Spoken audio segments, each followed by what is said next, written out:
বাসায় আমি নিজেই বুয়া, সারাদিন চাকরানির মতো খাটি, তাতেও আমার কোনো আফসোস নেই। আজকে মেহমানরা আমাকে সারপ্রাইজ দিতে এসেছিল, কিন্তু আমি নিজেই তাদেরকে সারপ্রাইজ দিলাম যেভাবে, সেটাই আপনাদের সাথে শেয়ার করবো।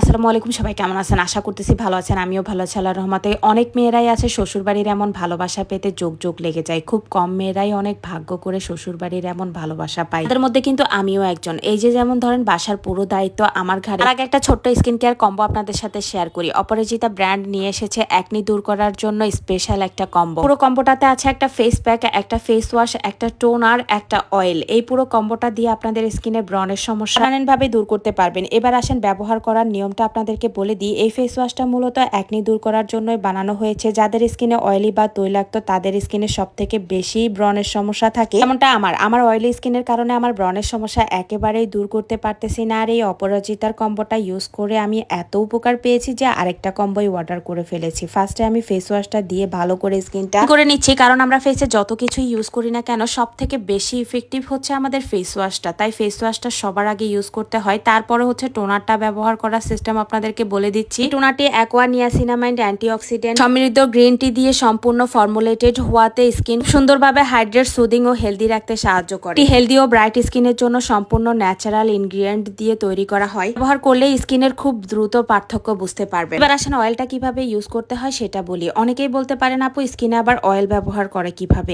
স্কিনের জন্য অয়েল কতটা উপকারী সেটা হয়তো অনেকেই জানেন না। দূর করার জন্য অপরাজিতা নিয়ে এসেছে এই ইফেক্টিভ অয়েলটি। এতে থাকা পুষ্টিগুণ সমৃদ্ধ এসেনশিয়াল অয়েল স্কিনের অ্যাকনি, ব্রেকআউট ও ব্লেমিশ দূর করে থাকতে সাহায্য করে। এটি সঠিক নিয়ম মেনে মিনিমাম 1 মাস ব্যবহার করলেই কিন্তু স্কিনের সব অ্যাকনি দূর হয়ে যাবে। পার্মানেন্ট ভাবে ব্রণের সমস্যা দূর করার জন্য ডাক্তারের কাছে দৌড়াদৌড়ি না করে এই পুরো কম্বোটা ব্যবহার করে দেখতে পারেন। তারপরে আসেন মাস্কটা কিভাবে ব্যবহার করতে হয় সেটা আপনাদের সাথে শেয়ার করি। এই মাস্কটার উপকারিতা কি যে বলবো, বলে বোঝাতে পারতেছি না। এত মাস্ক ব্যবহার করেছি, তবে এই মাস্কটার মতো এমন ভালো মাস্ক আমি আর কোথাও পাইনি। রয়েছে প্রচুর পরিমাণ সোডিয়াম, যা আমাদের স্কিনে ভিতর থেকে ব্রণ ওঠার জীবাণুকে মেরে ফেলতে সাহায্য করবে। এই তো দেখেন পুরো ফুল কম্বোটা ব্যবহার করার পর আমার স্কিনটা কতটা ক্লিন হয়ে গেছে। যারা পার্মানেন্ট ভাবে ব্রণের সমস্যার সমাধান করতে চান তারা কিন্তু এই পুরো কম্বোটা নিয়ে নিতে পারেন অপরাজিতা পেজ থেকে। উপরে ভাইদের পেজটা দিয়ে দিব। শুরু করে দিলাম ঘরের কাজ। কি যে একটা অবস্থা! প্রতিদিন সকালবেলা ঘুম থেকে উঠলেই দায়িত্বশীল বউদের মনে হয় এই কাজগুলোই করা লাগে। এর ঘাড়ে যখন দায়িত্ব এসে পড়ে তখন না করেও পারি না। কি যে একটা অবস্থা! চারদিকে তাকালেই শুধু কাজ যেন আমার জন্যই অপেক্ষা করে থাকে। ও আলহামদুলিল্লাহ বলি সবকিছু শেষে। কেন জানেন? কারণ আমার ঘরে আমিই রানী। যতক্ষণ পর্যন্ত আমি না ধরি ততক্ষণ পর্যন্ত কোনো কাজই হয়। যতক্ষণ আমি না বলি ততক্ষণ কেউ কিছু ধরেও না।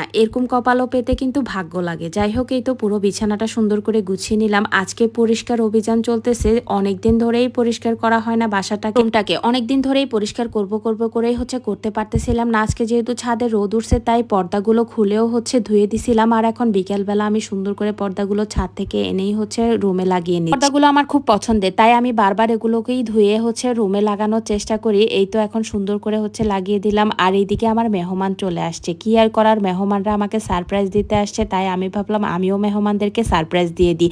আজকে দুপুরে কিছুই রান্না করিনি। বাসায় যেহেতু কাজ করতেছিলাম, সব গোছানো টোছানো নিয়ে অনেক ব্যস্ত হয়ে থাকার কারণে আর যাওয়াই হয় না। আগের যে তরকারিগুলো ছিল সেগুলো দিয়েই ভাবছিলাম আমরা খেয়ে নিব, কিন্তু আজকেই দেখেন আমার মেহমান এসে ঘর ভরে গেছে। মানে আসলে আমি কখনো রাগ বা মন খারাপ করিনি, বরং আরো খুশি হই। আমার দাদু সবসময় কি বলতো জানেন? মেহমান আসলে নাকি যেই ঘরে মেহমান বেশি সেই ঘরে বরকত বেশি। এই কথাটা মনে পড়লে আমার অনেক খুশি হয়ে যায়।